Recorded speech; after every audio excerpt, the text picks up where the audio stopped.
माझी मैना 5 वर्षांपूर्वी ती जेव्हा आमच्याकडे आली तेव्हा फक्त 4-5 दिवसांचीच होती. जन्माला येता क्षणी अनाथ झालेले हे लेकरू आम्ही सांभाळायला आमच्या घरी आणले. घरात सासू सासऱ्यांना चालत नसल्यामुळे थोडे मोठे झाल्यावर आम्ही तिला सोडूनही देणार होतो.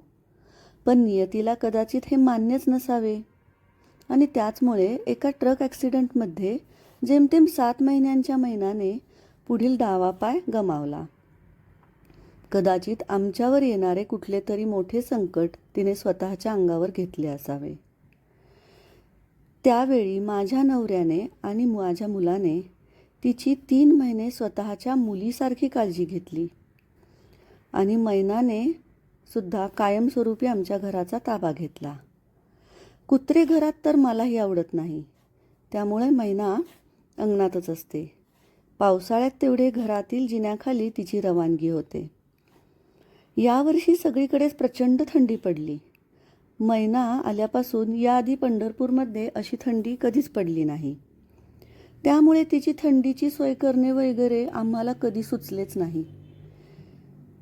तिला जिथे बांधतो तिथेच झाडाखाली माझ्या मुलाने तिच्यासाठी एक छत करून ठेवले होते.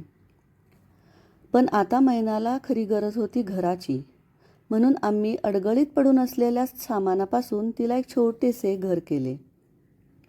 आमचे हे काम 2 दिवस चालू होते आणि मैनाला हे सतत कळत होते की आम्ही तिच्यासाठीच काहीतरी बनवत आहोत आणि ती तिच्या पद्धतीने आम्हाला थँक्यू म्हणण्याचा प्रयत्न करत होती. पण आज जेव्हा हे घर आम्ही तिच्या जागेवर नेऊन ठेवले तेव्हा तिने क्षणाचाही विलंब न लावता त्या घराचा लगेच स्वीकार केला. मैनाकडे पाहून मला जे सुचते ते थोडक्यात सांगते. एक प्रेमळ सोबती निष्ठावान जीव, तुझ्या भोळ्या नजरेत विश्वासाचा भाव. ओळखतेस तू प्रत्येक भावना मनाची, तू आहेस खरीच देणगी भगवंताची.